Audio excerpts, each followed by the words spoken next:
All right, welcome to Civilizational Thought. Today we are going to be discussing about philosophy, a deep topic, and inshallah we are going to delve into it with Yusuf Panders from UK. I will introduce him first, inshallah. Yusuf has been a revert since 2014, and he has a BA in philosophy, first of his class, mashallah. And he's been blogging for a year now. About half a year. Half a year, yeah. He has a blog and he's posting there, and he has a very beautiful dissertation on there about nihilism. I advise you to read it, all of you, and comment on it, inshallah. He has a YouTube channel as well, Yusuf Pondering Souls, and be sure and check that out, inshallah. And today we are going to try and not necessarily answer, but discuss whether philosophy is still a friend of wisdom, or whether one can have a consistent philosophical framework in his life and have meaning as well. So welcome, Yusuf. Assalamu alaikum. Wa alaikum salam. Thank you for having me, brother. Nice to have you. Yeah, alhamdulillah. Nice to have you. Ramadan Mubarak as well. Yeah, Ramadan Kareem. Yeah. So I will start by before we start. I would like to tell the viewers that we have read some of some articles and text online. One of them is from Philosophy Now. They made they asked questions to their followers, and some of them answered and they posted online. So the question was whether the philosophy today is a friend of wisdom, still a wisdom or not. And they got some answers, and I will put that in the description below for you to read it. You can read it before listening to us, and after, it's your choice. And there is another text. The title is Socrates Bringing Philosophy Down from the Heavens, and that's the main part of our discussion today, inshallah.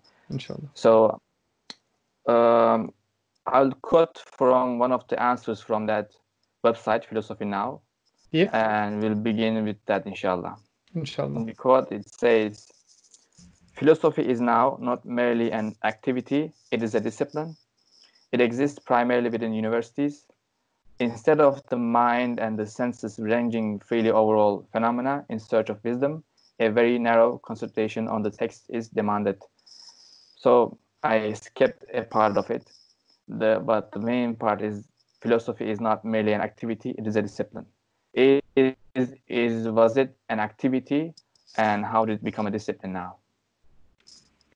This is interesting because when Socrates started with it all, and we end up touching on this in the next article as well, it was more trying to, as it was said, take it away from the heavens and kind of bring it into the polis, or to the state among the people.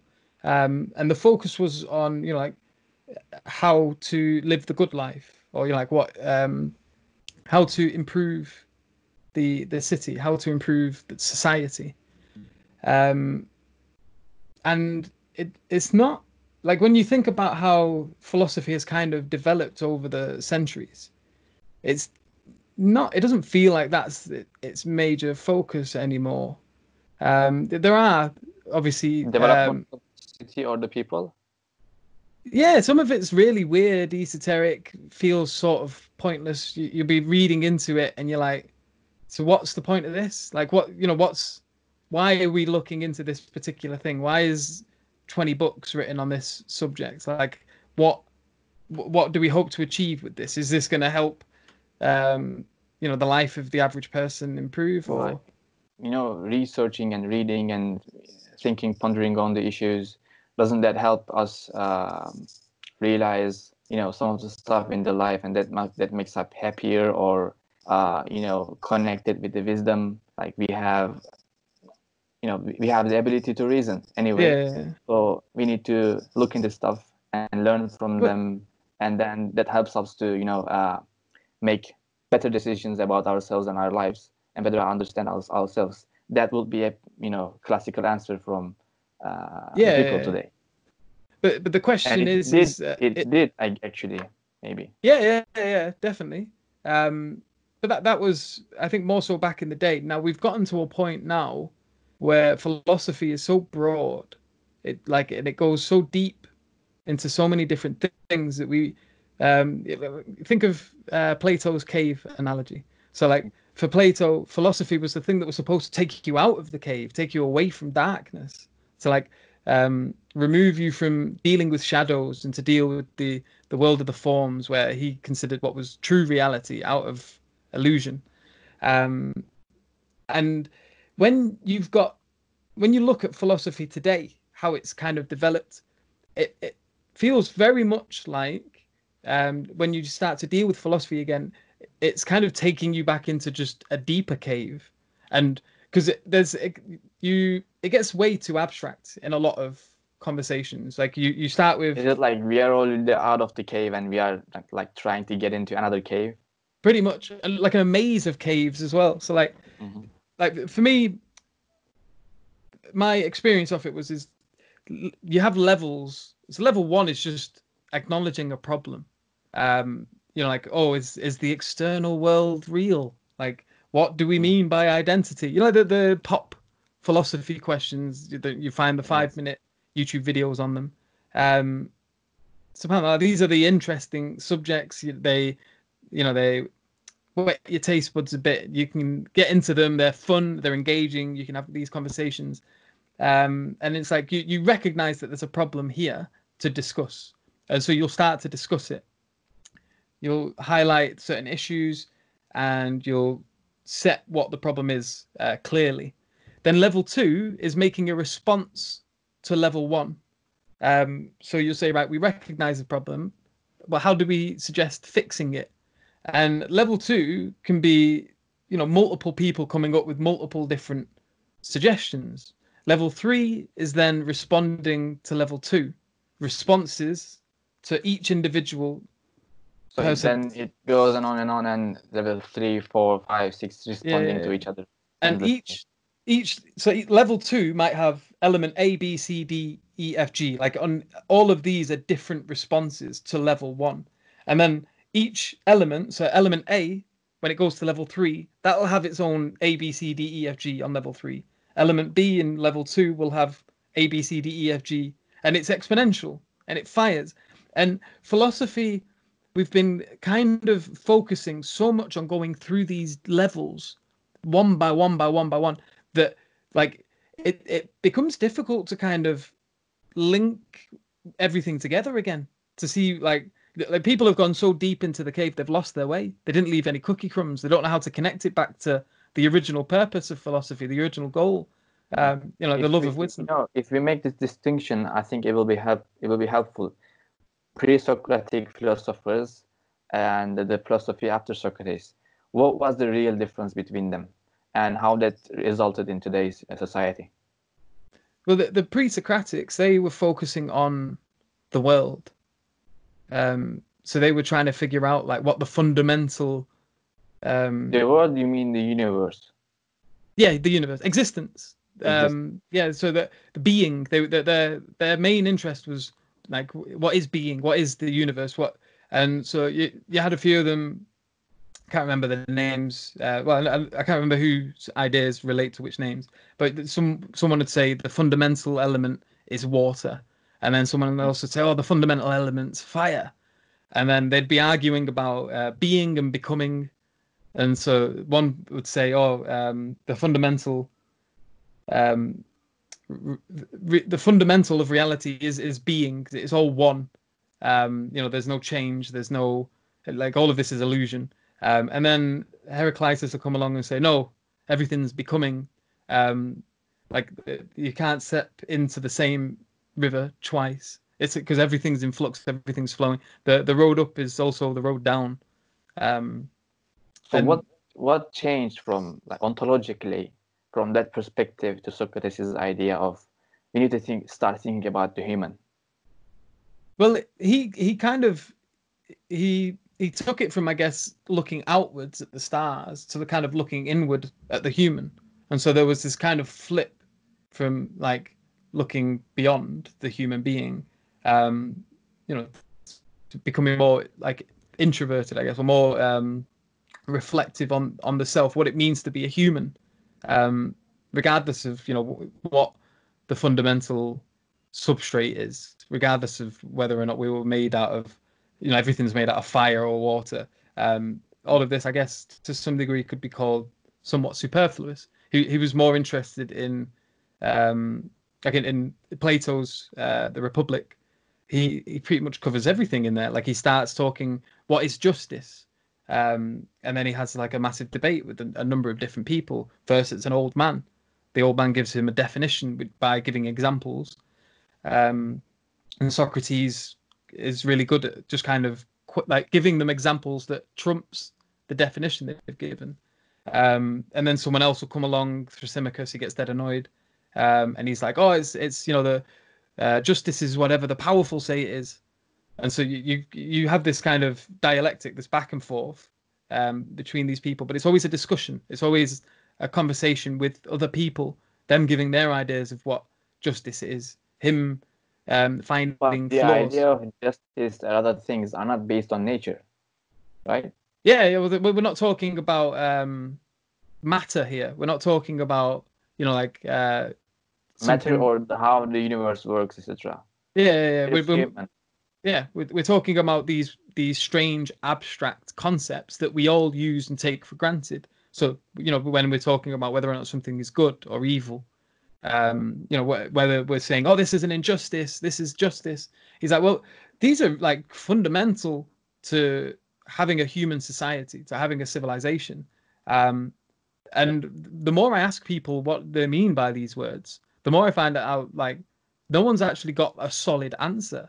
But we throw this about, and these concepts are somewhat timeless. Like no matter, like in that essay as well, he points out to it, the bringing philosophy down from the heavens, Socrates and the New Science. The whoever wrote that, he says we are always inescapably moralists, and sometimes geometricians by chance. So like we're always concerned with morality. We're always concerned about our relation to other human beings. We're social beings. We're not.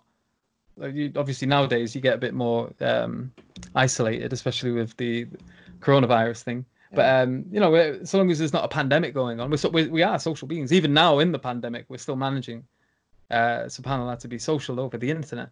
But yeah, it's focusing on this. How is it we're going to live together? And it's important because if you don't think about these things, wars happen, fights happen, like relationships break down, families fall apart. And so trying to get your head around this is, for Socrates at least, more fundamental, for the development of people, of the human being, than trying to figure out whether or not there's such things as atoms, or is it infinite, or is there the smallest piece that you can't get any smaller than, or these arguments are somewhat superfluous and according to Socrates, well, from certain interpretations, I guess, of him, and there's probably room for debate here, but he's just simply more concerned with the human being. He put up a basis on these discussions, but eventually it's been developed and it's been changed. The idea of good and evil has changed. There's lots of discussions in philosophy now. Yeah. And but one thing has changed with Socrates is that, as we said, the philosophy, meaning the love of wisdom originally, has changed the direction of thought, thinking, from nature and the universe and pondering upon the creation, the gods, etc., to human and what's good for human. And the claim is that this resulted in this way, that if humans begin to think about themselves without relating themselves to the nature, then a problem occurs, and that is who is defining what's in there? Who is defining what's good and what's evil? Yeah. And in with Socrates, that became not the external factors, but within you, and that became you. You define what's good and evil with your reason, etc. So yeah, bringing just from Go on. I'd stop you there. It's not so much. Correct me if I've misunderstood you. For Socrates, it wasn't so much that you define good.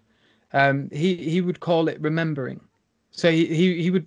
There Yeah, was the the world of the claim is form. not that Socrates claimed this, but the claim is that after what Socrates did, it became like this. Okay.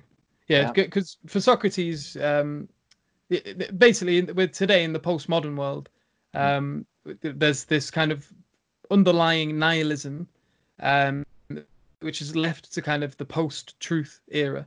And this has got its own issues, and we can critique that. But with regards to Socrates, he was a very like there is this the form of the good, and the good is unchanging, eternal. Not dependent upon the whims of the human beings. And he would say that we have access to these forms, and we can remember them, and we can use reason to guide ourselves to remembering them, because we've always had access to these. And like he makes arguments for the soul, and basically he splits the world up into two. You have the world of becoming, which is the world of shadows, the which is the external world, the world we are experiencing. Everything changes, everything is in constant flux, everything is in chaos, and is where you will find falsity, or where you can be distracted and lost if you focus on this. And then he would call it the realm of the forms, which is the real world, which is the world of eternal forms. This is where the form of the good exists. This is where the form of justice exists, equality. All of these ideas that we have that we can't really account for in the external world, but we still have this intuitive agreement that these things are real, not necessarily in like a material sense, but that they're real. They have a reality to them, and we all have a relation to it. And it was weird as well because he even came to this conclusion by talking about essences. So he talked about tables. And he's like, well, what is it that makes a table a table? And you go, well, it has 4 legs and a top. And it's like, well, not all tables have 4 legs. Like you could have one with 10 legs, 20 legs. So the numbers of legs don't matter. You could have a table that doesn't have any legs. It can have like a it could be you could turn a rock into a table, and that doesn't have legs. That's just like a big clump of mass. So what is it that when you see a table, you recognize it, and you go, that's a table. But it's difficult. Like you have these accidental properties, or these these other accidents that occur, and none of them are what make the table the table. But when you see one, you recognize it, and you can say, well, that there is a table. And he would say that you already have it in your mind or somewhere else. But he would say there's the form of the table. And so when you recognize a table, what you're doing is you're recognizing its relation to the form, which is this eternal, thing that exists in the real world. And so that in a sense, he's saying we're kind of like these multi-dimensional beings. We have access to this realm, the realm of things, particulars, and then we also have access to the realm of the universal, the realm of the form. How exactly he thinks we make that, I guess, is he connects it to the idea of the soul. So we also have like our own. Yeah, he has his own, system. Yeah. It's, philosophy is eventually knowing what's in there and trying to explain in his own or her own way. So this is Socrates' explanation. But I would like to go deeper on the humanism part of this. Like when we talk about humanism, it roots when we talk about humanism in the modern ages. We link it back to Socrates, and because Socrates introduced the moral philosophy, human-centered philosophy, that's why we have human-centered philosophical understanding today. Do you disagree? Repeat the question for me. No, not the question. This is the definition. Oh, the The definition. idea of feminism goes back to Socrates, not pre-Socrates. Because Socrates introduced moral philosophy, this is a human-centered understanding. And after Socrates, philosophy, in a way, continued on that line, uh, not having the idea of the pre-Socratic philosophers. And Yeah. then during the modern ages, this humanistic idea kind of resurrected with the philosophers in the 14th century, etc. Like this is like a definition or historical understanding of philosophy. Yeah. I think in terms of the history of it, we can pinpoint something in terms of like we've got documentations of things that have gone on, and when we look at what we've got documented, we can kind of say, well, it seems to all kick off here with Socrates. Whether or not he was the actual beginning of that is another question. But in terms of what we have, in terms of the information available to us, it can be tracked to him. So I'd agree there, Mm-hmm. this kind of thinking to a certain degree was still present in religious thought, because this is an Right. argument that's brought up quite a lot as well, like with the whole scientific miracles of the Quran thing. It was based on this assumption that the Quran was brought to kind of give us like an understanding of the world independent of the human being, like what it's made out of and blah blah blah. And that's that idea of the scientific miracles in the Quran is being challenged by certain members of the ulama now, and that it's not that the Quran was never meant as a book of science, but as a book of signs, and that it was the focus of it was on the human being, on how to live together, how to direct yourself, what to value. Um, and so, in this sense, the Jews were about for years before that. And, there were many other religions. So they had this philosophy, you could say, of how to live. Um, but it wasn't necessarily as systematic as Socrates started to lay it out. Like he wanted to kind of map the whole thing out. Um, Whereas with the Right. religious, The main point is it was never the same after Socrates.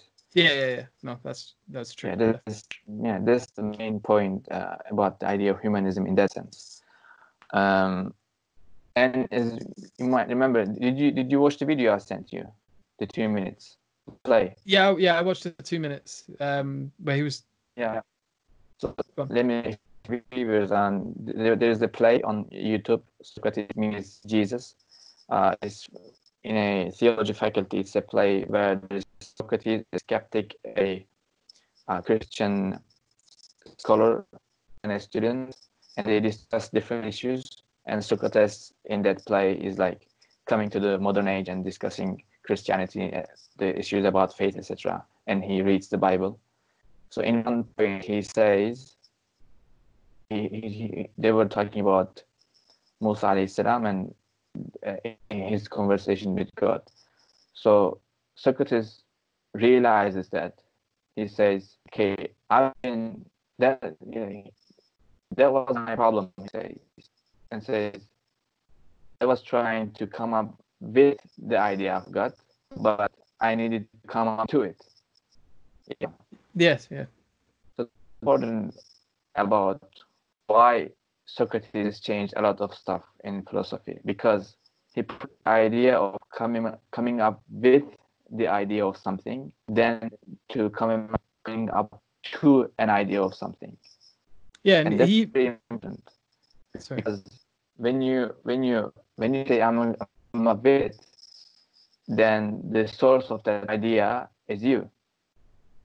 But if you come up to it, then it's okay. There is form, etc. But the idea of God or the naming God, etc., means submitting to what God says. But in Socrates, it became like submitted what he said. Yeah, You but come with it. well, it's the with regards to like this idea of not coming up with these things, but coming to find them, to discover them. Like Socrates, he loved the language of remembering. Like he kept saying, you're remembering things, and so there's a weird thing here because this is in terms of the ideas of, for example, equality, justice, the good. He would say you would remember these. And then in the video that you shared, there's a slight difference in that the name of God isn't something remembered, as they put it in that. It's more that he discovers it, having not known it previously. Now, I'm not sure whether they got confused there and they were trying to kind of link it to this idea of his remembering, or whether they were talking about, they were making an active point about that, and they were saying, this is distinct. He's discovering something for the first time. But this also links to the idea of meaning, which again kind of links it to nihilism. And because you have this modern idea of like things like meaning, you can just create it. And this neglects the idea of dependency, as if the human being is completely free. In the sense that if he makes something, it comes solely from him. Like it emanates from him. If he creates his meaning, he's doing so independently, on his own. If he comes up with an idea, he's doing so independently. Like it's coming from him. Yeah, that's what I felt when I saw the play. Yeah, that because the reason today we are having this conversation about meaning, that people come up with meaning when they claim that they had come up with it, is then that can be rooted back to Socrates. That's what I'm saying. Repeat that. So they're saying. So this idea that meaning, that they as you said, people come up with an idea and they think this idea emanates just from themselves.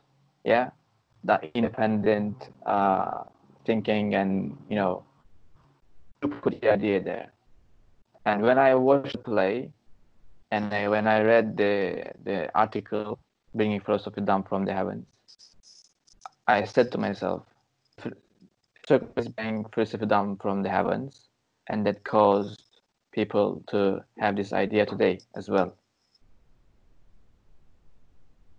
Yeah, that may be a very soft or weak link, but no, it's they say that like all modern philosophy is like a footnote to Plato. So he covered so much in his work with Socrates, that you can always end up linking it back to a discussion Socrates had with someone. Like you can, and this is strange, but in that video as well, he even alludes to this bit. He says that even when two people come up to the same truth, it doesn't mean one copied from the other. It could mean that they've just discovered it independently, and that this, again, alludes to the idea that the truth itself is something real, something tangible, and something that you can discover. And to be honest, this is an experience I've had myself, where I've been reading philosophy, and all of a sudden I'll come across an idea as I've thought of this. I've had this train of thought independently on my own prior to even doing any philosophy. Like when I've just been sat down in my room and I'm thinking about something, and you start with one place, and it when you kind of experience this, it's like a mini deja vu, where you're reading someone, and it's as if he's had access to your thoughts, or you've had access to his, without having to be exposed to them empirically. And then the question is like, so it paints truth as this sort of, again, I guess you see it with the analogy of the Plato's cave, as something that you can kind of, there's these paths, and someone doesn't have to show you a path. You can discover the path, and you can walk down it, and upon kind of taking that route, you end up somewhere. You end up discovering something, i.e., this truth, i.e., this meaning, and the issue with modern philosophy, kind of linking it back to whether or not it's a friend of wisdom, is that we have opened up too many paths, and too many doors have been opened, and like the philosophy begins with a goal, begins with a purpose. It begins with the point of it is like, you know, when we're engaging in this, we're supposed to improve the world somehow for us as human beings. And the issue is that you start with that, and that's, you know, the beginning point, and then you go through these levels that I mentioned at the beginning, and you get so deep into it that you can't link it back. You don't know how to get back to the original goal again. You don't know how do I make this relevant to And put making it the into world. practice. Yeah, how do I act upon this now? How do I, like, oh, these books are for them. You're reading them and you're like, what? How do I take what I'm reading here and give it to people? Like, how do I take this weird book on intentionality? You know, like And the problem phenomenological. is you can always criticize the latest and not, you know, not say that's the, you know, that's the truth. You can have you always have the chance to do that. It's not about whether or not it's true. There might be truths in it, but it's this being overwhelmed, linking it to nihilism again. It's this being overwhelmed it's being overwhelmed by too much information. We've opened up too many doors. We're walking around. We've got all this truth around us, but we don't have the ability to process it. So that's the issue. So it's not that I'm not making the claim that, you know, the things that they're talking about, that there aren't truths in it, or there aren't things that are the case, you know, or are facts, or, you know, that there might be something useful in it. It's about, like, how do you relate it back when you've gone through this maze, when you've gone through so many layers, and then Yeah, you're doing so, like, because there's also a bit in the article that mentions it. Where are the notes? Um, and I made a note about laser vision, laser beam, right? yeah, I So saw that. increases in sophistication come at the cost of a ruthless narrowing of vision. And if you've been to university, and, you know, anyone who's watching this has been to university, you can see that as you begin your education, you start very general, you start very vague, and then as you develop your education, you focus more on a particular thing. You specialize, you hone in. Um, but in order to specialize, you have to neglect so much. In order to become a master of this, you can't know anything about a lot of other things. You've got to dedicate your time onto this. Because it became a discipline today, and it's so complicated, and you can't do anything without denying others. Yeah, yeah, yeah. We have a But limited amount of philosophy time as an left. activity today, like for example, a lot of people do not study philosophy and, you know, do not go and study the names and the philosophy, but philosophy today as like 19, 20 years old, a guy comes up and starts to think about the nature and the human nature and the life and death, etc. Philosophy in that sense, how can it be helpful, or why is it not helpful enough to solve the situations of like ontological questions of the humans? But it can be helpful in the sense that um, there's a lot of assumptions people make, especially lay people. And we are lay people, like, even masters of something are lay people in other regards. You know, like, so the master of biology is a lay person in computer Mm-hmm. programming. Like, and so we're all lay people. Some of us are masters of something, but, you know, even then they've not escaped being a lay person. So philosophy is useful insofar as it battles these kind of dogmas that a society might have. Um, you know, that people just take things for granted. We have a look at modern society, uh, and its conflict with Islam as a good comparison. And so you look at, say, for example, the punishment system within Islam. So a thief is to have his hand removed. Um, you live in the West and say you're not exposed to Islam, You've lived isolated in the middle of some countryside in England, and you've not really had to think about these other systems of justice elsewhere. And then you find out, oh, there's this place in the world that cuts hands off. Oh, how barbaric, how backwards, how this, how that. And you ask them, well, so go on, why?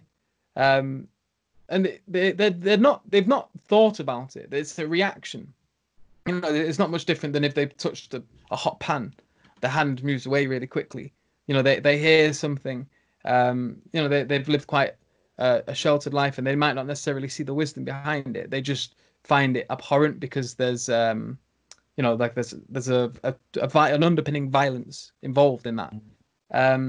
When you engage because it's usually because the contemporary humans have a large baggage of, whether it's ideology, whether it's politics, whether it's the things they have already learned via TV, books, education, etc. Before you start to think about some stuff, your education and your ideas implanted by your environment has already in your mind. They are already in your mind.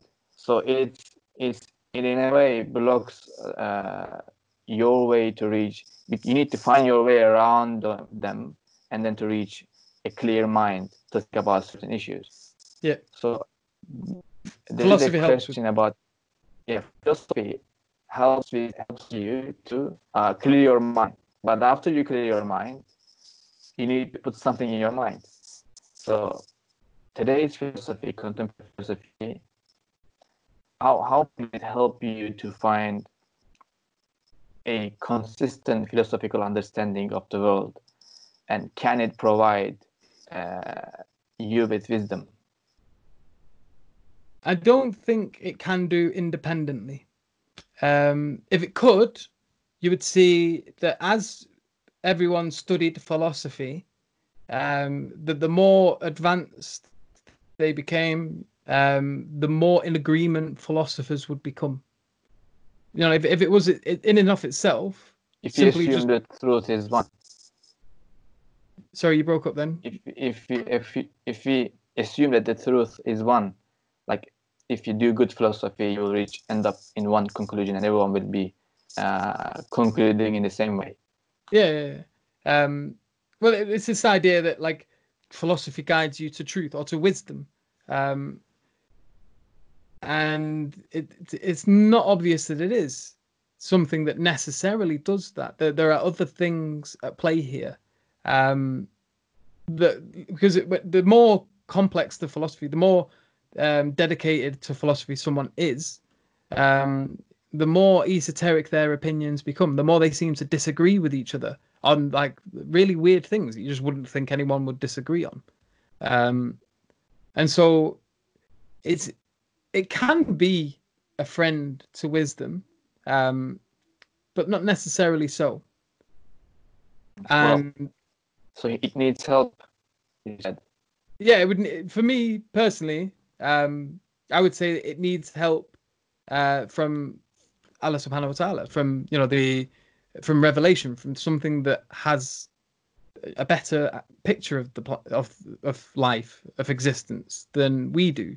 We have a very finite perspective, and we are very grounded in this world, and as a result of that, we're very heedless, we're very impatient, we're very we need to rush everything. We only have so much time on Earth, and I think to get a proper understanding of things, you require a lot of things we just don't have. You require a lot of time.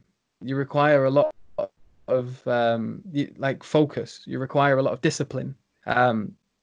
And even then, what you find, especially when you come across people who, you would see and think that well, that's a wise person. The older, wiser people. Socrates himself, he was told that he was the wisest man because he said he knew nothing. Mm-hmm. And there's this sense of philosophy, more than showing us things that we can know. It reveals to us all the things we don't know. It reveals to us the intense mystery in existence, um, the sheer finitude of man. And this is where Nietzsche he would say philosophy in and of itself um, is nihilistic. So it's more a friend to nihilism than it is to wisdom.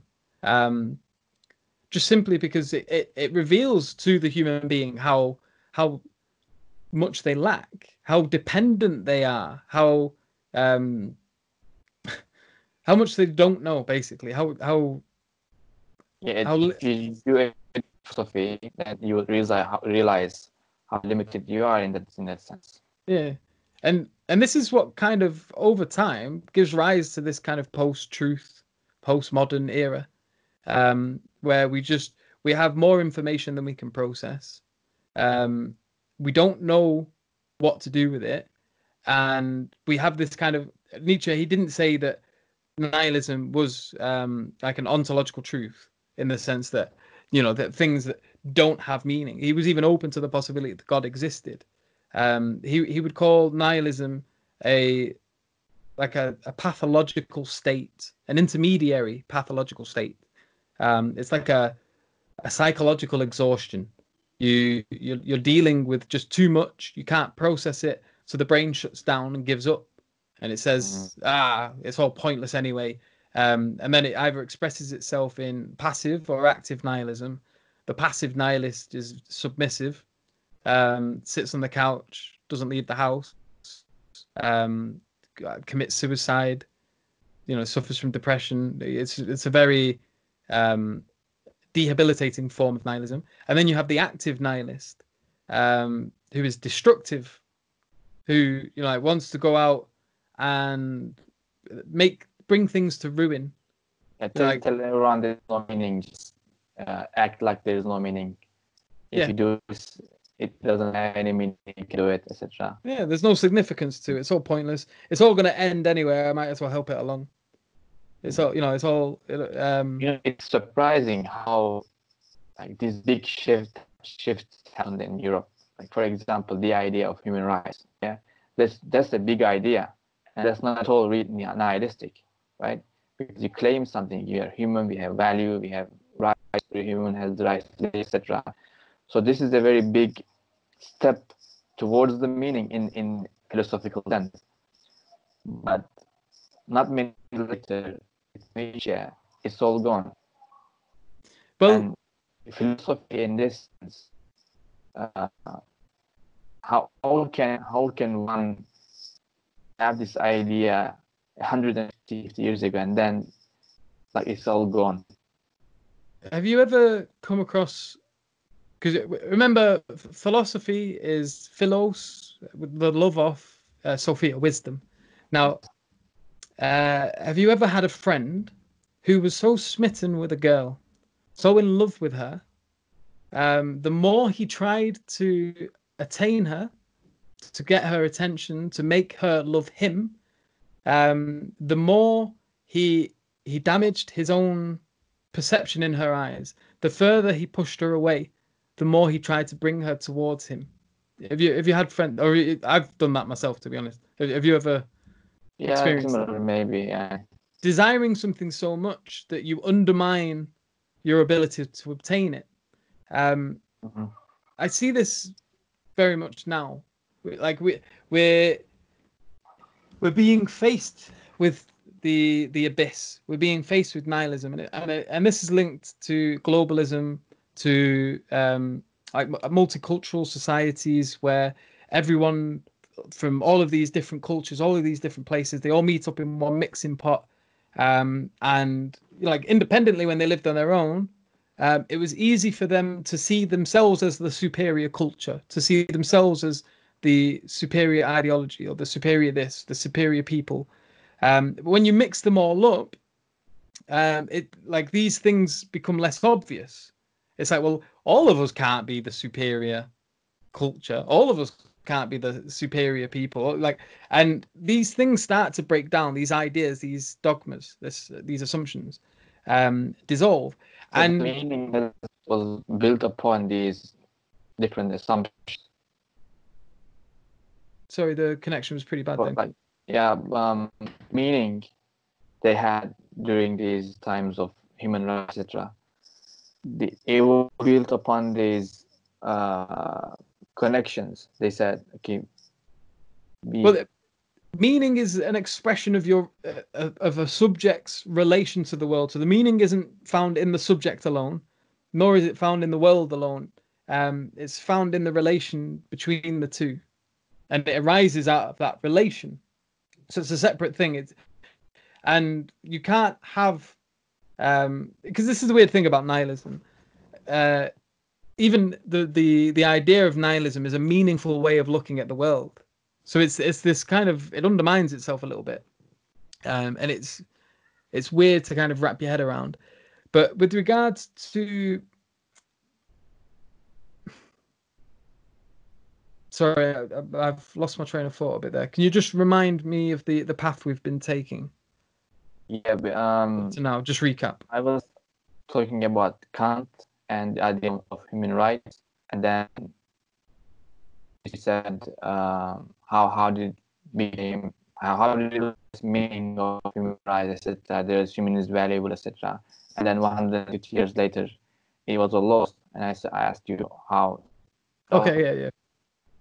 And so we've basically become overwhelmed. We've got just too much going on, too much information, too many religions all around us, too many this, too many that. And when there's too much of something, it loses its value. It's the same with economics. You know, like if you have an overabundance of a product, the product itself loses its value, becomes more insignificant. And it's the same. You can say the same with cultures. You can say the same with ideologies. Like when there's too much of something, the significance of that thing kind of dissolves. It starts to deteriorate, and you lose it. And the ideas of human rights and things like that, they developed necessarily out of this push to globalism. You know, this kind of peering over each other's borders and mingling and interacting, and it's become a lot more prevalent today in the modern society, in the modern city, than it ever has in history. Like we have ridiculous levels in terms of population. And it's, you know, we just have this crazy mix of people from all over the planet. And in one city alone, in London, for example, you'll find it. It wouldn't surprise me if you were to find every religion, every culture in London alone in one place. And then it gets to this point where it's like, in order to live together peacefully, you have to devalue everything. You have to flatten everything. And this is what this idea of equality is.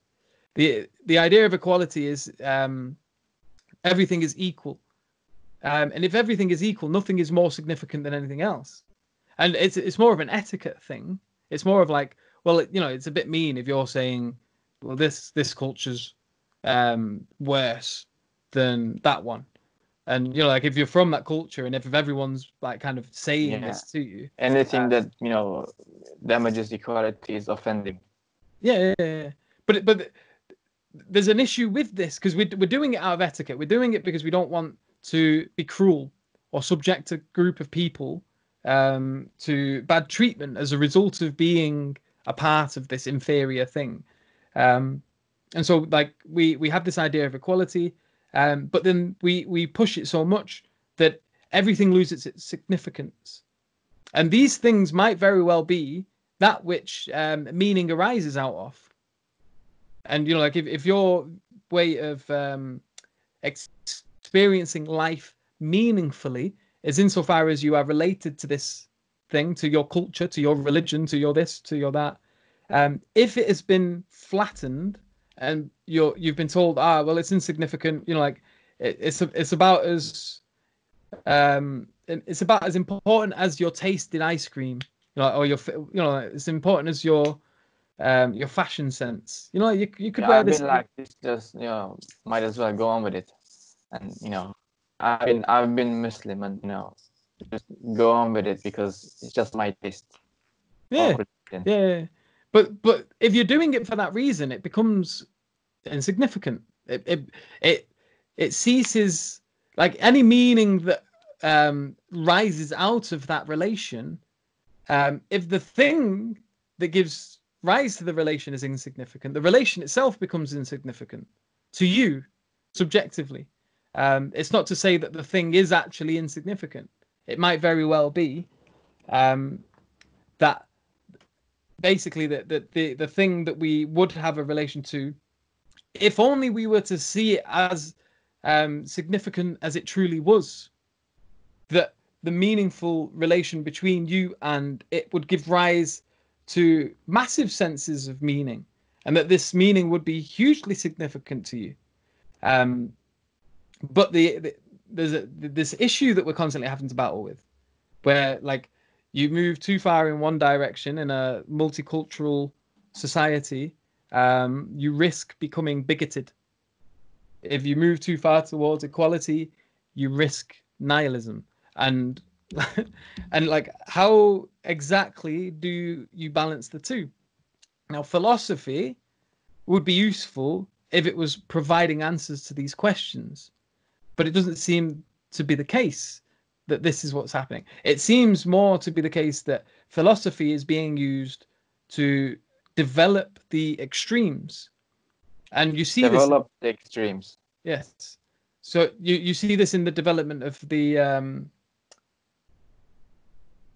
polarization of modern society. You like, I don't think in my lifetime, I'm still young, so alhamdulillah, I'm 30 years old, but like I can feel an exponential growth in division. I can like its presence is quite obvious. Philosophy is causing this, you're saying? I think so. And it's basically it's an abuse of philosophy. So people have become, because this is something that Socrates was always worried about. He was always worried about the sophist, because philosophy is a tool. You know, like that you can have a love for wisdom, but the love of wisdom doesn't guarantee that you're going to use that wisdom for higher purposes or become wise. Yeah, and so like someone like you might love somebody, but it doesn't mean just because you love that person that the relationship you develop with them is necessarily going to be a healthy one. You might become tyrannical to them. You might become abusive. You might use your love for them or their love for you, in vindictive and evil ways. And this is the issue. How do you determine this? And when you've got a group of people, you might very well have a number of them that are sincere, but from the outside and not having access, you've got this hard problem of consciousness. You don't have access to the people's hearts. There's a beautiful example of this, that the Sahaba were at war. One of them was fighting one of the Quraysh. He was running away. He was chasing him. Just as he was about to end his life, he took his shahada right in the last moment. He said, La ilaha illallah Muhammad Rasulullah. And I can't remember who it was in particular, but he didn't believe him. He thought, you're only doing this to avoid death. You don't, you're not a true believer. And he killed him. He went back to the Prophet sallallahu alaihi wasallam, and the Prophet was angry. He says, you don't have access to that man's heart.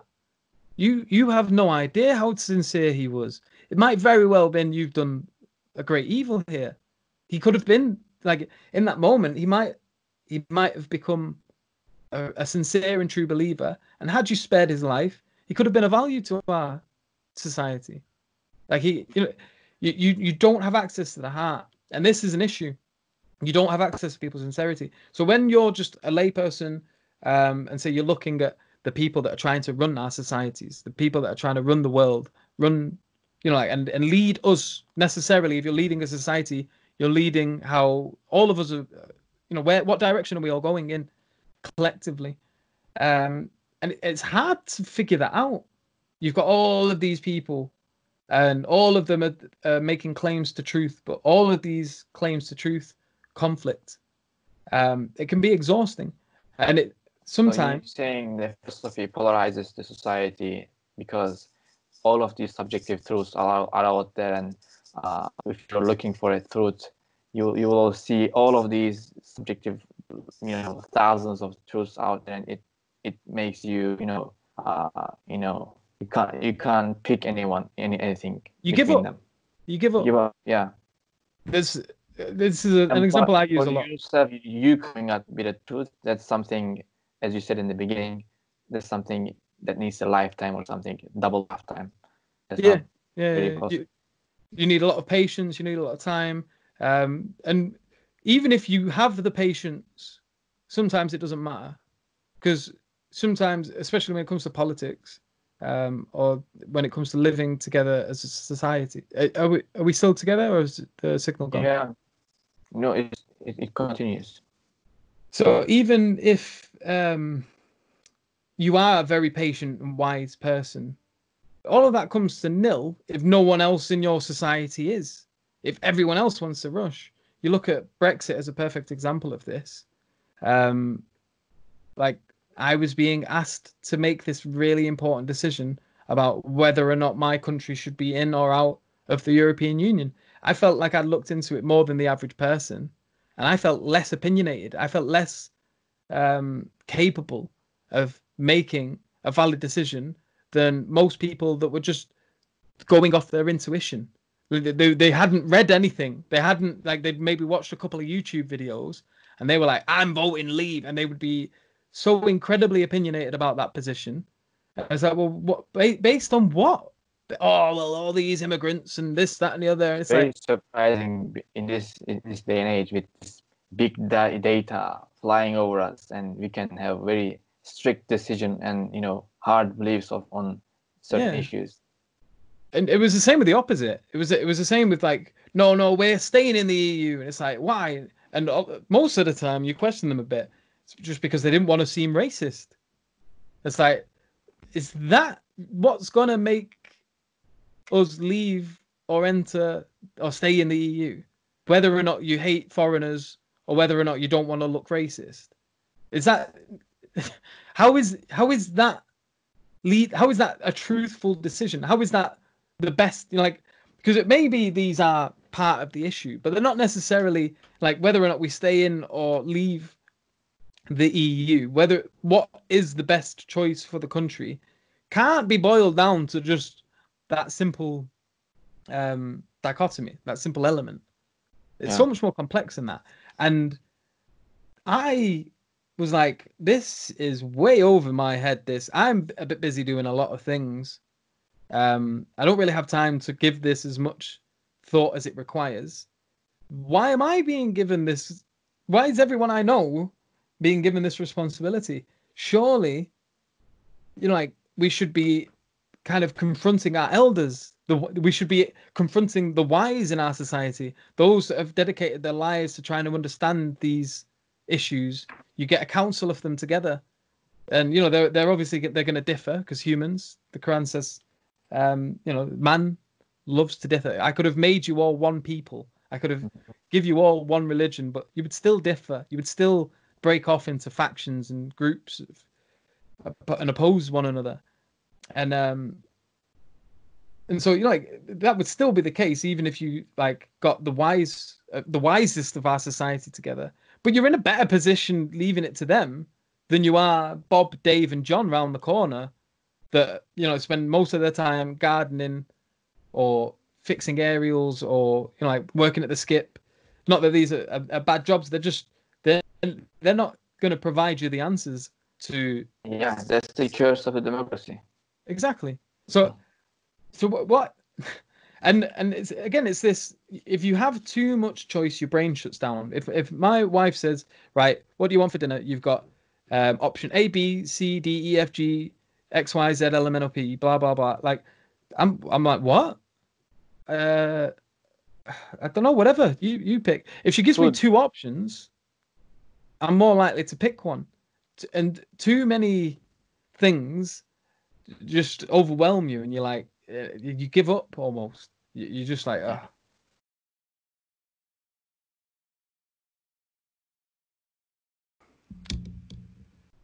For me,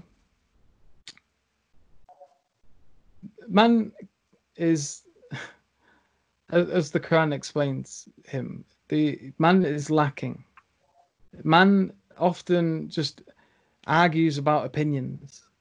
And sometimes people can become confused and hold opinions as if it's truth. And for me, I think Nietzsche was pretty on the ball when he was describing the modern world as moving into nihilism, and inescapably so. Philosophy is facilitating this. It's not going to help us in terms of stopping it from occurring. It's going to occur. It's on its, it's not even on its way. It's here, and we're just kind of lagging behind the realization of its presence. So if philosophy itself is innately nihilistic, as Nietzsche would say, then no amount of approaching philosophy independently of things like revelation, for example, is going to provide us anything other than just meaninglessness. And with regards to even like Nietzsche's attempts to overcome it, it ends up getting boiled down to the will to power. It ends up being, like this Thrasymachus mentality that whatever the most powerful say is justice, that is what justice is. It becomes a creative thing. The issue is that if the world is like a chaotic place, and if the human being is by definition dependent and always affected by the things outside of it, these creative endeavors aren't even necessarily self-willed from a completely human perspective. A humanist or a materialist perspective. If we are, for example, as Sam Harris puts forward, completely determined,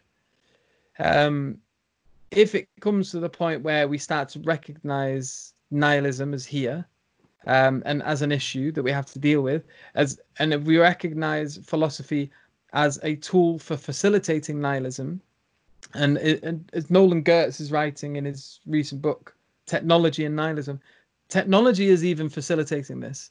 And so in the book, he writes about how we haven't, because of technology, we have increased leisure time. We had this utopian idea of technology. The more technology, the better. The more technology that we have, the more problems we've overcome, the more free time we have, the more time we have for leisure. And if I have more free time, more leisure, I am by definition more free. And if I value freedom more than anything, and I think freedom is the path to happiness, the more free I am, the happier I am. And we don't seem to be seeing that. We seem to be seeing an increase in depression, increase in suicide, an increase of the more leisure time you have, the more time you have to reflect on how weak you are, how little and the fact that death is ever approaching, the fact that you've got all of these desires, whereas back in the day, if you didn't have leisure time, desires didn't mean a damn. What mattered was survival, and so you had very particular desires, which were like food, clothing, shelter, warmth, and the love of family. Then when these became just a given, food isn't an issue now in the West. There's not, obviously there are certain cases that kind of go against this. There's always exemptions, but for the most part, most people don't have to worry about going hunting for food. They have a convenience store around the corner. If they're hungry, they can go and they can get some food. It's not a massive issue. It doesn't take up a large amount of their day. Washing their clothes, you don't need to go down to the river with a washboard. You slam your clothes into a washing machine, you press a couple of buttons, and then it does it for you. You don't have to worry about your food going off. You don't have to worry about your collecting firewood. You just hit the heater, and the house warms up. All the technology has freed us in a very real sense. It's given us a lot of time for ourselves, a lot of time to think, a lot of time to do things. But the issue is that it started with the assumption that all of this freedom was going to be something we'd enjoy, and it turns out it's not. And so we end up turning back to technology again. It's like, well, technology gave us all of this freedom in the first place. Now we turn to it to deal with the freedom. Freedom itself has become a problem, and technology is, again, we've turned to it as a sort of solution to this problem. And what we've ended up with is a society that's extremely addicted to technology, and we've become conscious. We've Consciousness has become a burden. Freedom is a burden, and so we have forms of escapism. And Nolan Gertz, in his book Nihilism and Technology, he talks about how we use technology as a form of escapism, as a form of self-hypnosis. We want to dumb ourselves down so that we don't have to deal with the burden of consciousness. So we binge watch Netflix. Like, we'll watch 10 seasons of a particular episode show in 1 week. We're going through them. We'll just binge watch on YouTube. Like, we'll go down the YouTube rabbit holes. We'll spend hours and hours scrolling through news feeds. And we're not even getting a sense of satisfaction from all of this. Many people describe, after binge watching a season, they feel like a bit empty inside. They don't feel like they've accomplished something great. They feel, I don't know how to explain it. Maybe dirty might be a good way. And same, like, if you've spent 5-6 hours on Facebook or Twitter, you don't feel like you've accomplished something. You've been distracting yourself from the burden of consciousness, from responsibility, from doing things.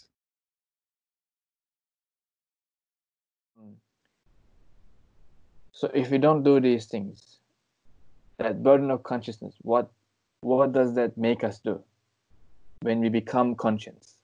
Like, when we force ourselves to become conscious, in what way does that lead us? Well, to become conscious is to reflect on your mortality, to reflect on your pain. Does that necessarily lead us to religion? Not necessarily. Can we find a solution in philosophical terms? Solution. This is the thing. When you get into nihilism, things just become really weird. That, like, it's as Nietzsche explains it. Once you go into it, you don't need to become a nihilist because you follow the path of philosophy, right? No. But it's not about making a choice here. It's not about saying I am a nihilist. It's about becoming one. It's about you. Yeah, you don't choose, but do you necessarily become a nihilist? You can. Well, you can. You are one, and you have different forms of escapism. So the question is in what way are you going to try to escape nihilism? You're still a nihilist, and so people have many different ways of escaping nihilism. Some people lock themselves in their rooms. They binge watch Netflix. They'll play computer games consistently forever. Other people are more extroverted. Maybe they escape nihilism by being social, going out to parties, drinking, taking drugs. Maybe people are more artistic. So maybe they'll try to escape nihilism by engrossing themselves in drawing, in art, in creating things. There are many ways, and then you can gain like a meaningful relationship to these forms of escapism, and you can get a sense of joy from that still. Yeah, but that usually fulfills the short-term satisfaction. Yeah. Yeah, but it's not dealing with the major societal issue, which is developing and getting worse as we move forward. So, like the meaning that we might, the short bursts of meaning that we experience in our escapism at the moment, today, whether like it's me playing a computer game, or Mary painting a picture, or Dave going out getting drunk, taking drugs with his mates. All of this might kind of offer a self-hypnosis, a short escape from having to deal with this burden. But the overall issue is developing and becoming more complex as time moves on, and it becomes even more of an issue to deal with for future generations. And so we're not dealing with the problem, we're avoiding it, but the problem's still there, the problem's still developing. And as the problem develops and becomes more complex, it's going to be more difficult to deal with in the future. They're going to have to have more complex ways of dealing with nihilism. And it's analogous to the heroin addict. Like, we're finite beings, we have finite resources. To be able to deal with something that can grow exponentially, you have to assume that your methods can grow exponentially as well. But that's not necessarily the case. And it leads to collapse. It doesn't lead to never-ending infinite progression. Eventually, the system can't sustain itself. The growth that it requires, we can't live up to. We just don't have the means for that. And what happens is that you can't reach for the thing that's going to save you anymore, and you fall. But because you've taken yourself so high, that fall is massive. And from what I can see, and like God knows the future, I do not. This is again just opinion. It's all we're really good at with humans. But what I see is there's a lot of arrogance in modern society. They've kind of equated a society being technological as it being good, as it being superior. The more advanced a society is, by definition, the better it is. That's not obvious to me. And the scientific developments boost that idea. But they also cloud the vision. They're hiding a lot of the problems.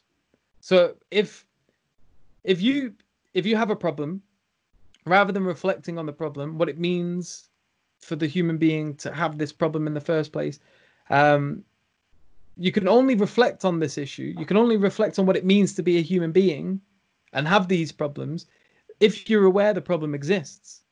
If you use technology to cover that problem, to hide it, to mask it, you've not got rid of the problem.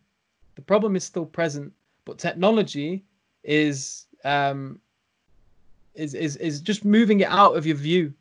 Yeah, for example, like you're playing a video game and someone's telling you God is dead. Oh, really? Yeah, let me finish this level and I will get back to it. Or like for example, you have a society now that's dependent on the fact that I can go around the corner to the local supermarket and pick up the things that I need for the survival of me and my family. If that system breaks down, I've not prepared myself to be able to deal with that. I don't know how to go hunting. What am I going to do? Start hunting pigeons and like mice and that in the fields? Like, what do we do? And it's not just me. There's a lot of people crammed into small spaces now. Like, and you don't notice it, like, because everyone's stuck in their houses most of the time. Like, there was, on one street I lived, we lived in terraced houses, so it's just like there's no space between the houses. They're just like one house, another house, another house, and it's just a row of houses all blocked in together. I maybe saw the people on the either side of me, and the people across the road from me, and then maybe 2 or 3 of the other houses. Many of the houses I didn't even know. I've never even seen the faces of the people that lived in them. Like, they might as well have been empty houses. Like, it wouldn't have made a difference to me. And for all I know, maybe they were. But this is the case for everyone. Like everyone's got this relationship with their neighborhood is that most people are in the house most of the time watching TV, not really dealing with their neighbors. You're not aware of how big society is. And if it collapses, what everyone's going to start hunting pigeons at the same time? Like how do we deal with that? During this pandemic, people, I guess, started to think, even I thought about it, if this goes really bad, should I start downloading these educational videos about how to stay alive in nature, etc. Yeah.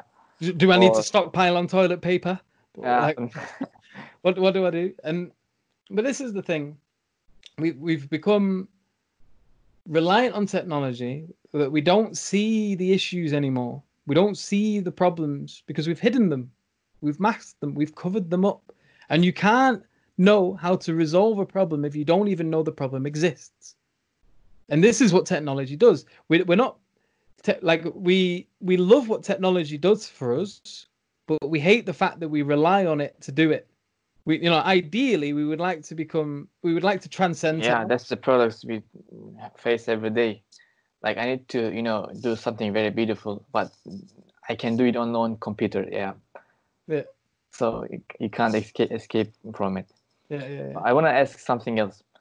When people, okay, we said when we try to become conscious, I want to push if someone who realizes the state we are in and who is trying to solve the problem of nihilism, yeah, a Western philosopher trying to solve the nihilistic problem.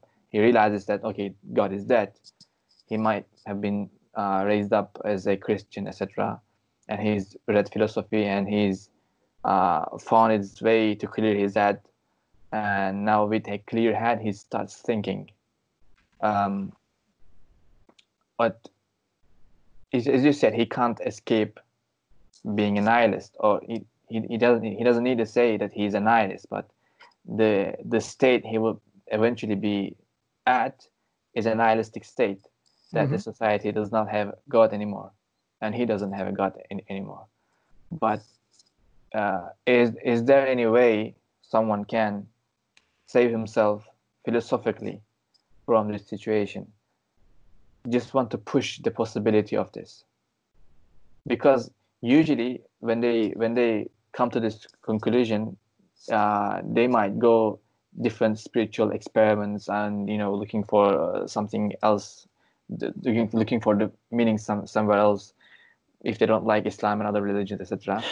But philosophically, if you try and push, how far can you go?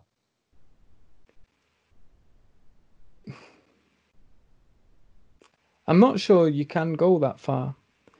See, because that may mean developing a better philosophical narrative than Nietzsche. Yeah, no, I don't doubt that there's going to be more developments, and there's going to be more crazy philosophers. There's going to be more amazing insights. This, unless Judgment Day is around the corner, and only God knows when that is exactly. If time lasts for another 100 years, we can't even think about the singularities that face us. Like once you can't know. It's like the internet. Like, can anyone before the internet really have imagined what the world would have been like with the internet?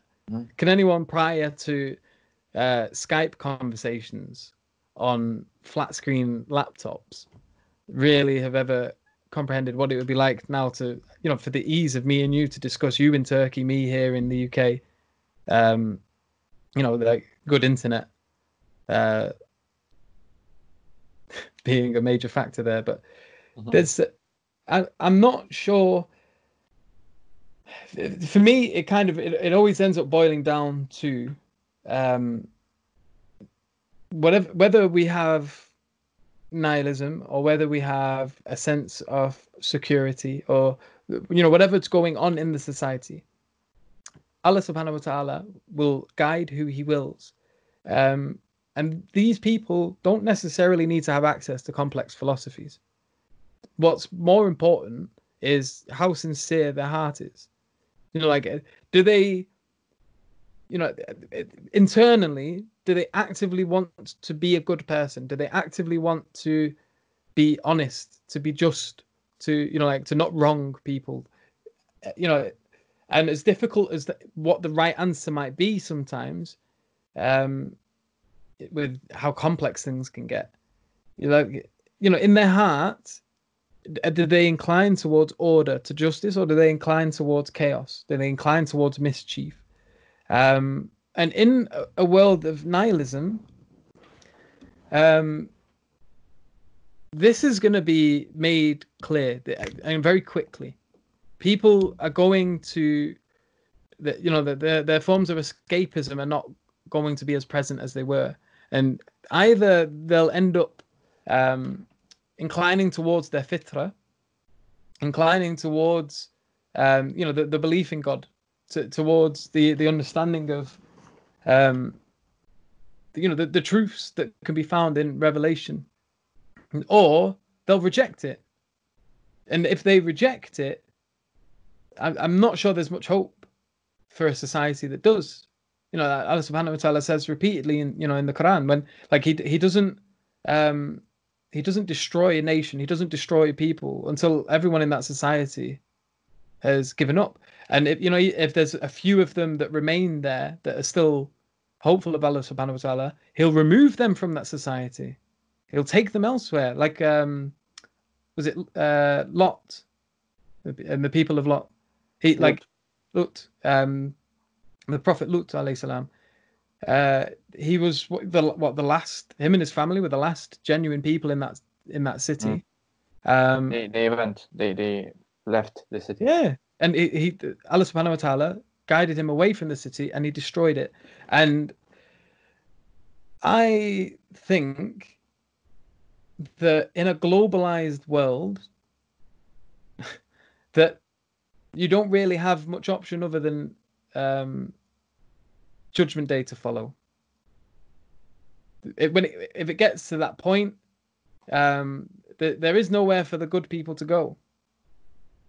Where can you take them other than to somewhere else that's just as lost, just as astray? Yeah, that's true.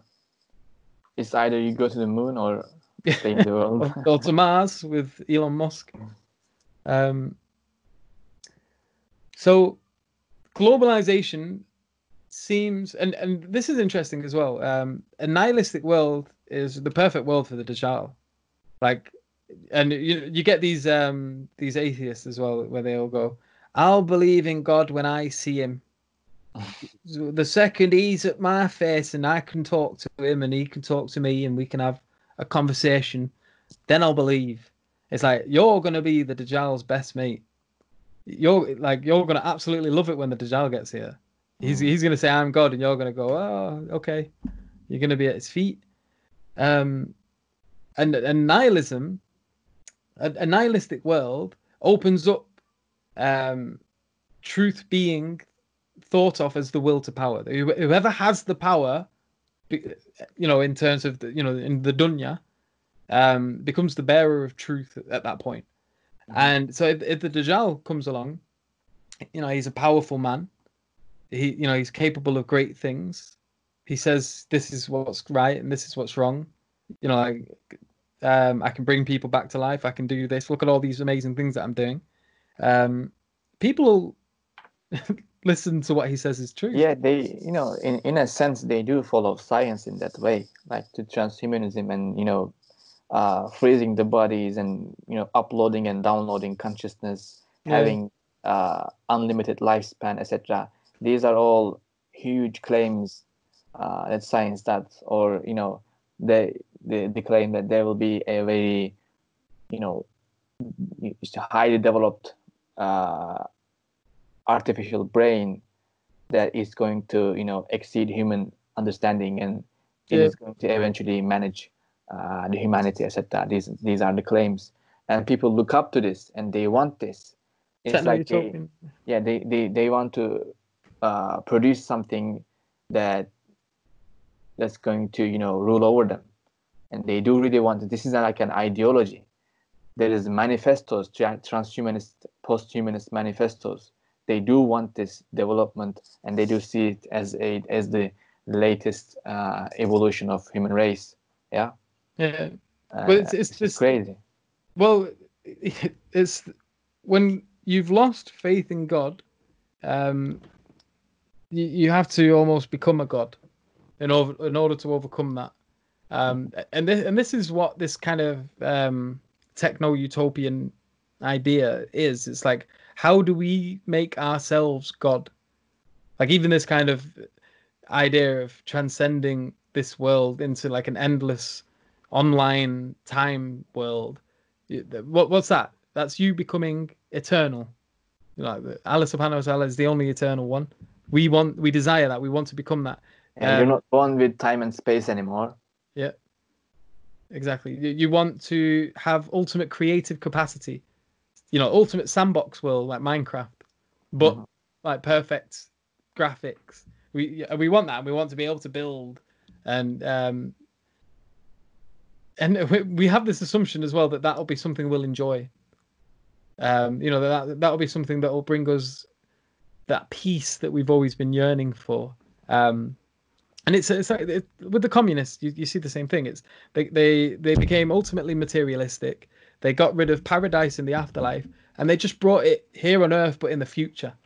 Like, it's over there. Like, we've just got to get there, and then once we do, but it's just a collapsing of this distinction between the afterlife and the present world. You get rid of the afterlife, but all the concepts remain, and you've just pushed them further on in the line. And the humanity have achieved some of its promises, like scientific developments, etc. in the Europe after the Enlightenment it's been seeing the savior of the human race, or it's going to be great in the future. But 2 world wars, millions of people died. Yeah. And the fact that the ones who produced this science has been the tyrants of the world, etc. This shows that don't do this again. But everyone's starving to death. How do we fix that? Right, we've got overproduction now. Oh, okay, we fixed the problem. Oh wait, no, we've got a new problem now. More people are dying from obesity than our starvation in the US. So like, it's. I have Allah subhanahu wa ta'ala knows best what's going to occur.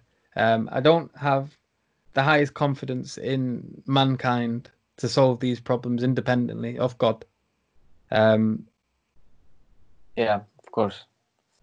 That's not possible to do at the religion's level, but eventually people are going to try and develop different philosophical solutions for this, and maybe delay the crisis for themselves. I just want to ask lastly, it's been the previous video was 1 hour and 10 minutes. This is 20. It's a bit long. Lastly, from your dissertation, I remember the will to meaning. Yeah. So maybe you can talk about it as a solution for today's folks who are having difficulties about these topics and trying and dealing with the meaning problem.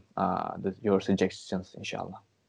So with regards to the will to meaning, first of all, you need to at least believe that it's possible. You also have to have a sense of responsibility, a sense of agency.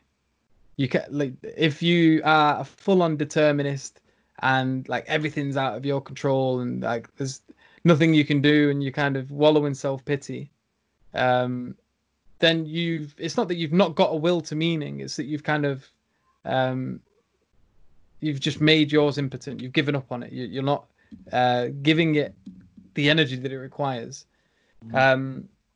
So with regards to Viktor Frankl, he said it was the major drive in mankind. It's not the will to power, like Nietzsche says. It's not the will to pleasure or happiness like the utilitarians or the Americans say, you know, the pursuit of happiness. Mm-hmm. It's the will to meaning, and if you can understand that it's the will to meaning that is your major drive, and not direct yourself towards the pursuit of happiness, not direct yourself towards power, you know, just for the sake of power. But these two things, so power is a tool in order to achieve goals, i.e., to attain meaning, and happiness is the consequence of successful meaning achievement. And to not get lost. Now, like a lot of philosophy, or like pseudo philosophy these days, they focus on how do I make you happy? How are you going to be a happy person? You know, how are you going to do? And they make happiness the goal, which is misguided. Because if happiness is the consequence of successful meaning, fulfillment, then just aiming at the happiness isn't aiming at the correct thing. It's aiming at ultimate purpose. Yeah, well, it's aiming at the consequence of the thing that you should be aiming at. And aiming at that isn't the thing that's going to give rise to that. It becomes insatiable. So people then end up confusing happiness with just temporary moments of pleasure or joy. You know, I'm happy if I'm out with my mates and we're having a drink and a laugh and we're talking to girls. That's what makes me happy. But it's like it's fleeting. You know, it's not permanent. It's and that isn't what you're after. What you want is you want to be content. You want to not be on this up down roller coaster. The higher you are, the further you can drop. It's a case of learning to be comfortable with being bored, which is one thing, and then in that boredom, aim at higher things that are themselves not necessarily about you being happy, because your will to meaning needs to understand that there is going to be suffering, and there's going to be a lot of it. People that you love are going to die. You're going to get sick. You're going to get older. You're going to get uglier. Like, things only get worse. Like, they don't get better. And a philosophy that looks at trying to make things better is an upside down philosophy. It's idealistic. You know, it has no root in reality. Things don't get better. They get worse. They get harder. And you're constantly looking back nostalgically at how things used to be. Like, oh, I wish I could be a kid again, back when there was no responsibility, no worries. I could play a computer game without feeling guilty.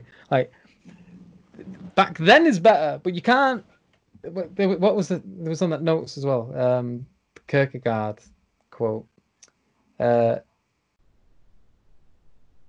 Understand life backwards. Yeah, life must be lived forwards, but it can only be understood backwards. Like, you're a temporal being. You're being thrown into the future. In the same way, if you got thrown out of a plane, you're heading down. Like, you're rushing towards the ground. And when you get there, splat, like, end, done.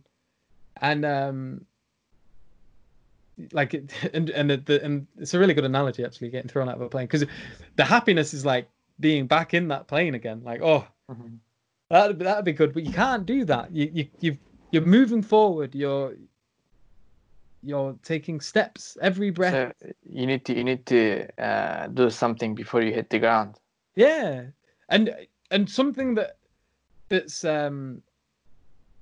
important, something that's significant, and not letting this dead, empty, godless view of the universe and the heat death zap all of that meaning from you, because that's what gets rid of the meaning. That's what gets rid of the significance, is this unnecessary big godless picture.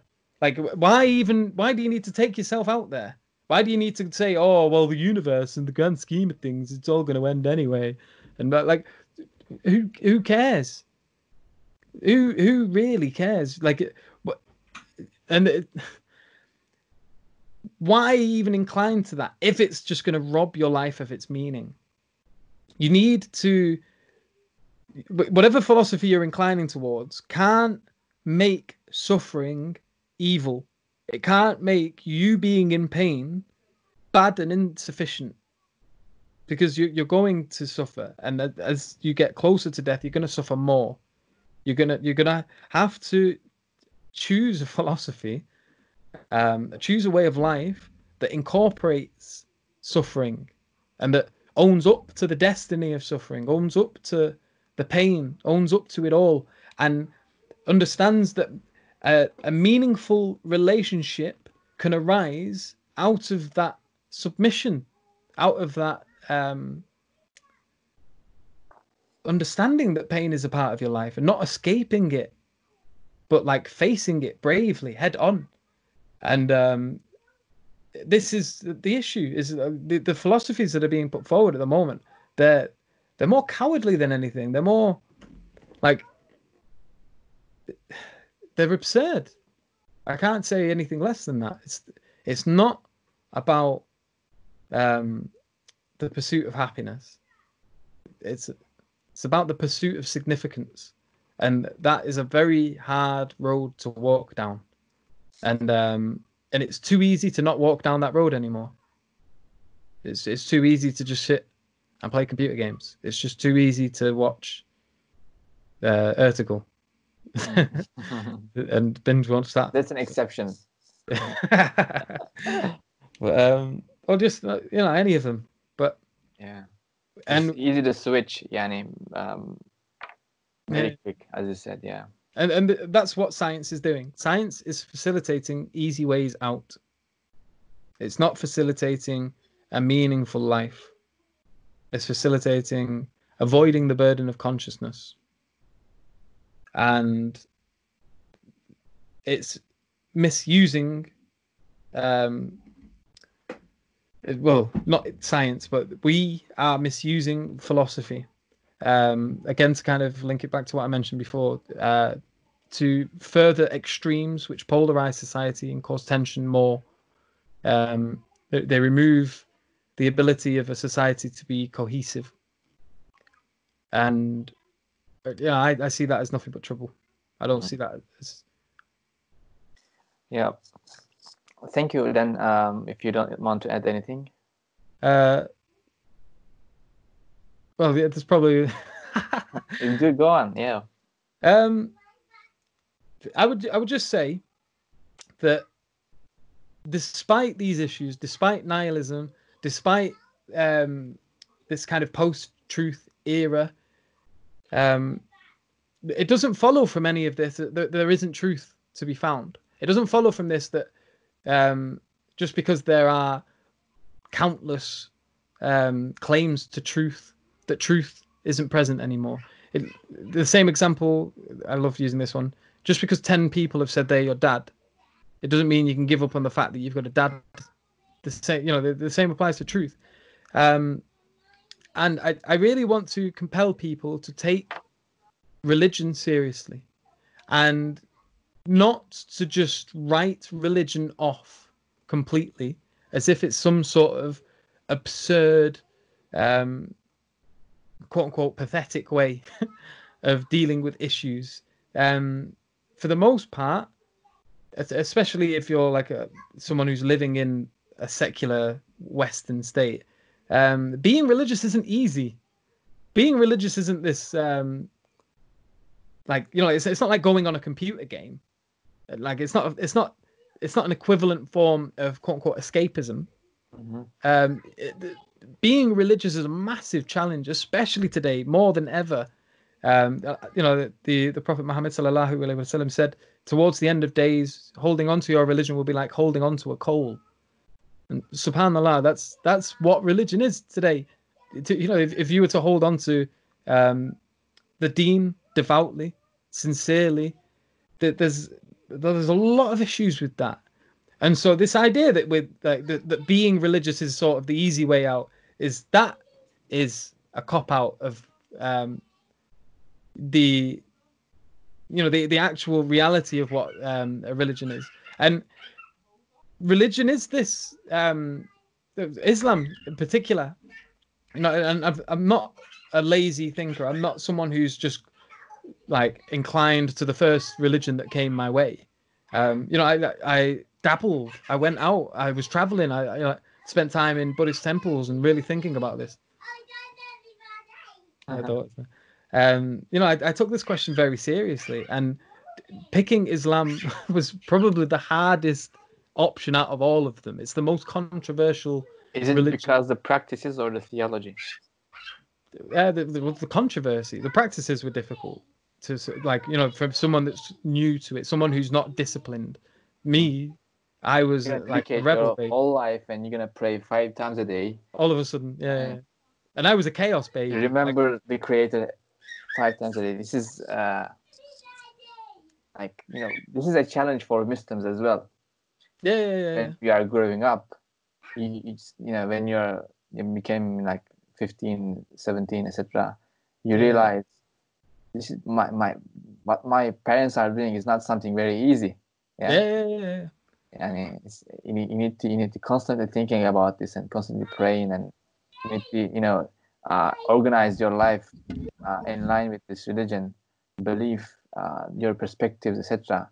It's a huge responsibility, and you need to be an example. And that's not something, that's something you do on philosophy. You can't just say, okay, I subscribe to this understanding in philosophy, but when you go out, you just like everyone else. And the thing is as well with these kind of like secular ways, when things become too hard, you can just give them up. Like there's that option is always available, and that's not possible if you're a devout believer in Islam. Like if praying becomes inconvenient for something, like I've got all this stuff that I need to do, and I've got to go and do wudu, and then I've got to like, you know, it would be very convenient just to go, it doesn't matter. But it's just, that's not available to the sincere believer. Like you submit, you go, no, this is what matters. This is the important thing. It might make my life somewhat difficult in the short term, you know, but you know, this is it's an obligation on me. You know, I believe in Allah Subhanahu wa Taala. I believe that the Quran is the word of God, and I know in my heart that I've been commanded to do this. And so, despite it being something that might be, you know, an inconvenience to the dunya, you know, to my worldly aims or whatever, it's important, and so I do it. And when you get into that discipline, and once you get used to it, because these ways of looking at this, you know, the obligations, they only develop from the state of mind outside of that system. So like me personally, I don't look at prayer like that anymore. Like I've transitioned very much from my old way of being into Islam. I've become Muslim. Like it's prayer is the highest priority for me. Like if I need to pray, I make sure I pray. And if I'm outside and it's going to be awkward, it's like, I've got to pray now, like here, like there's nowhere other than here. People are going to watch. It's like, just you got to do it. Get it done. Whereas and so the mind develops and it stops to see something as an inconvenience, as an issue, and it becomes, only those who what's the quote in the Quran? Only those who find Allah may that will have their hearts find peace. Only those who embrace Islam. And prayer is that. Prayer is that thing that grants you peace and that grants you the ability to overcome suffering, the ability to submit to it, to let it happen, even in the dead of night when you're on your own, you can suffer and be strangely, paradoxically, at peace with that suffering. Like subhanallah, I just, so for anyone who's watching, don't see religion as the easy way out. That's a cop out. That's a childish view of what religion is. It really isn't. It's it instills discipline, it instills a lot of things that take work and time and effort and sincerity to develop. And upon developing them things, you are granted with blessings that you're just not going to get elsewhere. This is as far as I can see it. So for me, I would just like to make a call to people to just take Islam in particular as a serious antidote to this nihilism, and as a serious antidote, not just on an individual level, but on a societal level. That if people, because I think one of the major issues in Muslim countries at the moment is that it's not being taken seriously. People have got their eyes at the West. They want to become like them. And this is lost. It made them lose their footing because they don't, it's causing chaos in the Ummah, in the Muslim lands. And it's a recent phenomena. And it's to do with the gaze of the Westerner to look over. Definitely. For the last 200, I mean, I can say for the last 300 years, generally in the Ummah, the Western narrative has been very strong, and it's affecting. But the traditional values are still in the society. I mean, even if you don't have a very, for our generation, for example, we don't have much connection, but the earlier generations, as they had the tradition, like in Anatolia, where I live, Islam has been here for 1,000 years. It doesn't go out easily. Yeah. It doesn't leave you. Even if you live it, it doesn't leave you, because the whole society structure, the sayings, the language, the objects you use, they surround you. But in the West, the Muslims living in the West, it must be very hard for them, because to switch back to a secular society is much more easy in there, and you can merge in, and no one will realize if you are not in a different color. So it's very hard in there. But we have our own challenges as well. But this philosophical situation in a globalized world, we are all in this same struggle, and the will to meaning, as you just explained, is very important Definitely for us, and we need to realize that we're not just in the pursuit of happiness or something else. We need to have meaning in our lives, with everything in it: suffering, happiness, sad moments, happy moments. Everything has to become meaningful, so that we can stand it at the end of our lives. Inshallah. Definitely. So it's probably best we leave it there, because it's been a few hours now. But it's been a pleasure talking to you, Bilal. Jazakallah khair. Thank you for joining, and inshallah we'll continue. This was we didn't, the intention was not to come up with very clear answers and provide big solutions for everyone, but this topic is something I've been thinking about, and because we are not we are Muslims, but we are not living with in the West. This is more clear to see. We're not living with the same believers, and we have different philosophical paradigms within the society, and we need to be able to somehow address the issues these issues can address those people as well. So in that sense, meaning, philosophy, and wisdom is an important subject to think about, and produce materials, write on it, talk about it, etc. So inshallah, maybe we can do another episode on this. Definitely. Maybe getting better understanding, inshallah. And thank you again for joining. No, Jazakallah khair for having me. Yeah, we have 5 minutes to iftar here, so I'm gonna leave. We're gonna leave. Okay. Assalamu alaikum wa rahmatullahi wa barakatuh. Wa alaikum salam wa rahmatullah. Jazakallah khair.